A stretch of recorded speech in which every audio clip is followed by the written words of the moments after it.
Why some things just look so good. Have you ever looked at something, maybe a Porsche 911, a perfectly designed interior, or even just a really well put together outfit, and thought, why does this look so good?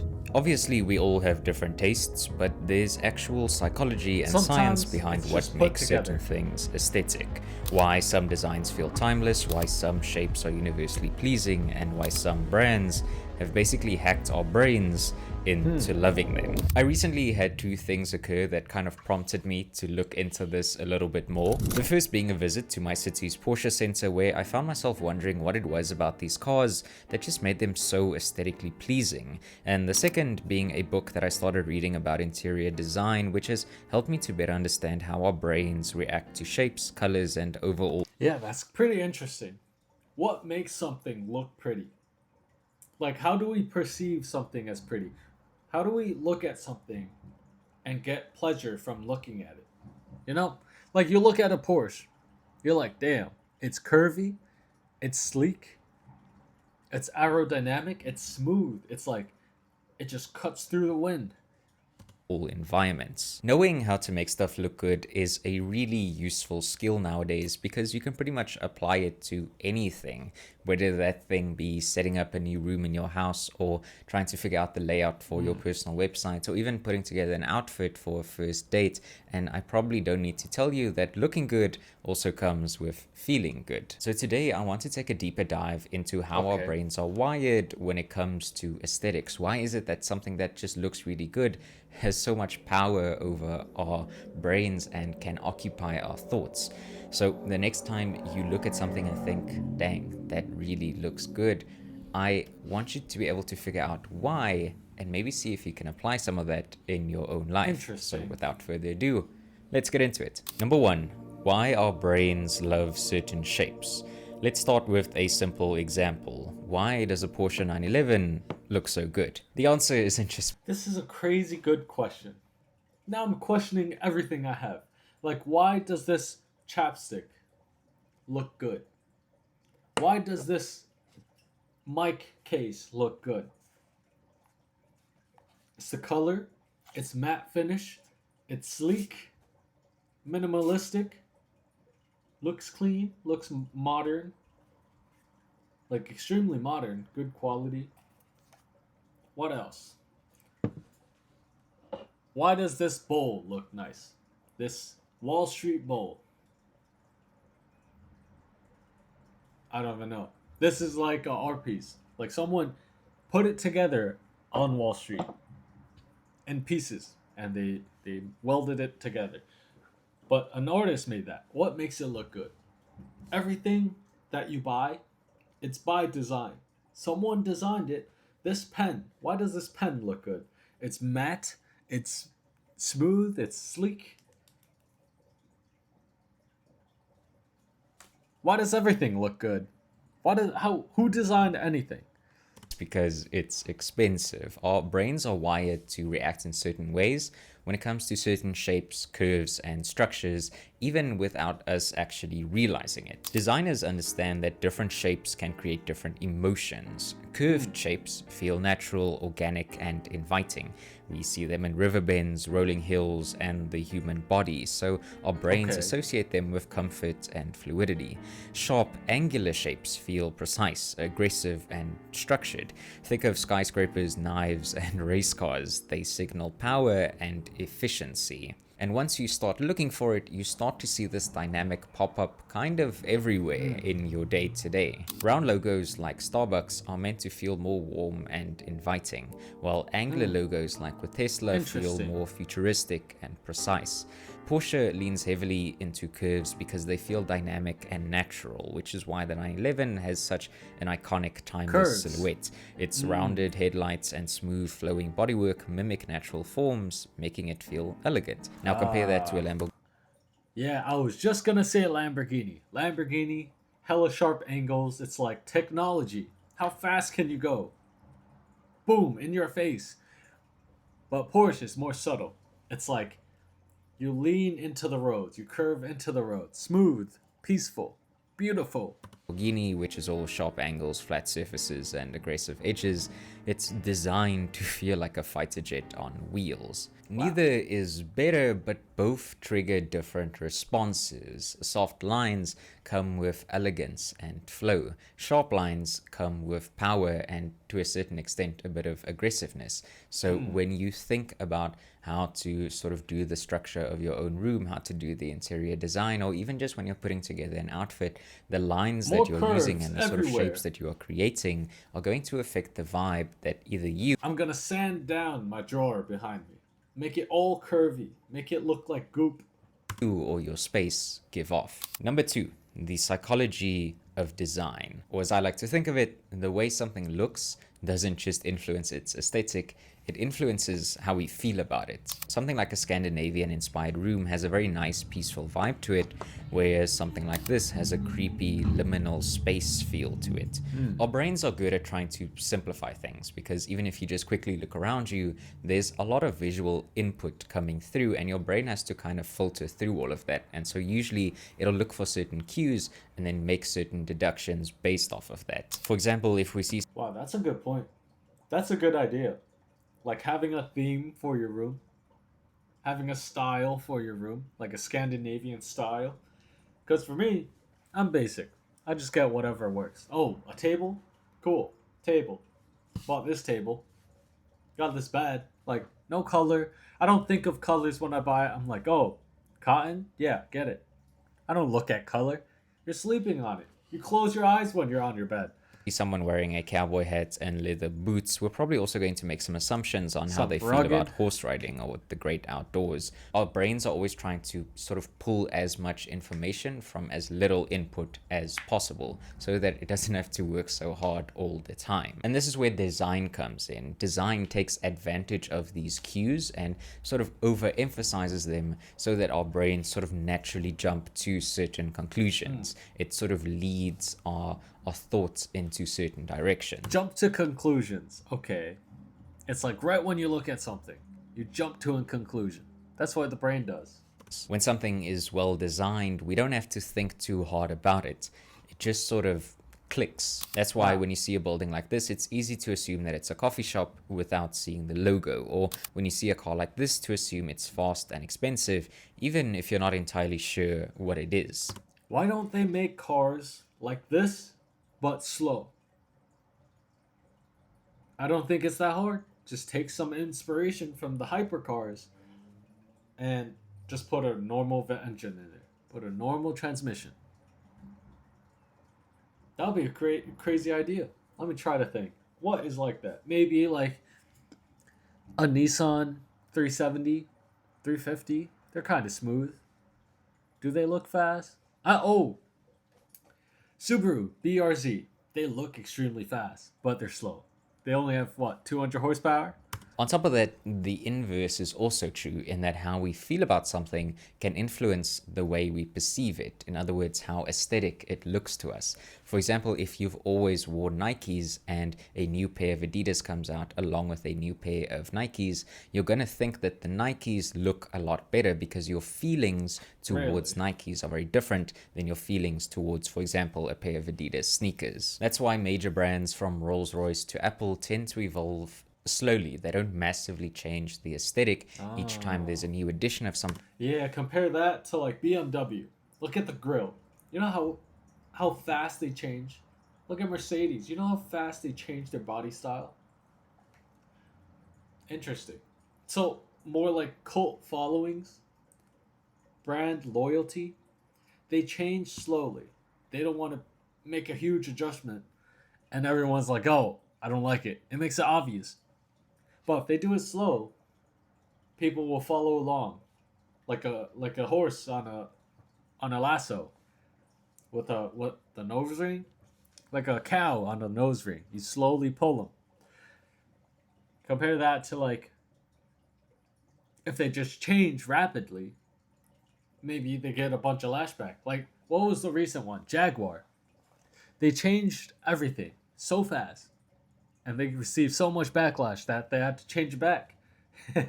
thing. Instead, they make small tweaks to make it feel a bit more modern, but they keep a lot of the same design cues that made you fall in love with it in the first place. They want to keep things familiar because there's an air of psychological comfort that comes with It's like the round circular headlights for Porsche. it, which, especially when you're trying to sell things to people, you want to make them feel at ease about their purchase. Like I said, design is as much about how we feel about something as how the thing actually looks. That's also why I'm personally a big advocate for investing into things that look nice and function well, especially when it comes to day-to-day items, because they can literally make you feel nice. They add to the overall vibe and aesthetic of your life, which is also why I've been working on a set of custom wallpapers to add a bit more flair to an object I use every day, i.e. my phone. If you want to check it out, and aesthetics without also talking about luxury, because luxury... Finally, it's hard to talk about aesthetics without also talking about luxury, because... Okay, his room is so aesthetic. I'm pretty inspired by him. Because my room, it's just white. Looks like a jail. My dorm room in college literally looks like a jail. Just cinder blocks, right? And if I go over to a girl's dorm, looks so homey. There's LED lights. There's like cozy tea light? No. What are those? Candlelight? No. I don't know what they're called. They're like amber lights. They got tapestries, the thing you hang on the wall so you don't see the brick. They got dim lamps everywhere. They got pillows everywhere. Throw pillows, throw blankets. So cozy. I could sleep there all the time. But then I go to my room. It's just bricks. Just brick. Not even decoration. No decoration. My ping pong paddle. What else would I have? My laptop on my desk. And that's about it. My backpack on the floor. The main thing was my clothes hanging, the drawer, the dresser, my bed, and that's it. So plain, because I kept it simple. To move out, I just needed to make one trip in my car. While they need to rent a U-Haul. Yeah, because I'm like, yeah, this is temporary. But even at home, I treat it simple. I'm like, this is where I sleep. It doesn't have to be that nice. But now I look at it, I'm like, damn, that looks pretty well. Maybe that's why I can't sleep at night. Looks pretty nice. Because luxury brands, more than anyone else, rely on aesthetic psychology to make us feel a certain kind of way and to draw us into big purchases.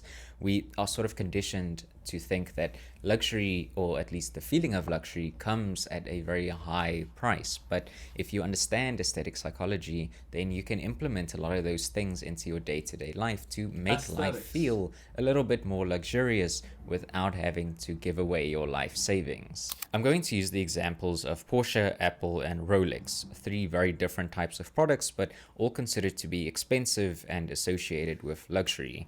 Their designs are not overly flashy, they don't overload you with details, and in their marketing, usually... Well, Apple actually decreases utility for aesthetics. Like their MacBook Airs, the previous MacBook Airs, they constantly overheat. Why? Because they don't want big fans. They don't want huge noise in the Apple computer. They want it to look nice, to look slim, to be as slim as possible at the expense of performance. Implement something called negative space, essentially using emptiness or open space around an object to put emphasis on that object. Luxury isn't about adding more, it's about removing distractions so that the essential parts stand out, so that what is there feels very intentional. And this applies to everyday life as well. A well-organized room feels a lot more premium than one that's just filled with clutter, or a more minimalist wardrobe. Oh yeah, I got paper everywhere. I got bills here, I got orders there, I got receipts here. Often everywhere. Why? Because I need it right here. This is where I work. Feels a little bit more put together than one that's just filled with random stacks and piles of clothes that you don't even wear anymore. I'm sure you've experienced this as well, but even just taking the time to clean up your room or to clean up the inside of your car can often make it feel a lot more fresh, and in turn make you feel pretty good. It helps to create empty spaces in your life, not just physically, but also... That's real. I cleaned my car deep clean. What's it called? Deep detail. Cleaned everything, vacuumed everything, and rehydrated the floor mats so it looks like a new car. Literally, like new. Got every crumb out of there, every piece of dust out of there, and it felt new.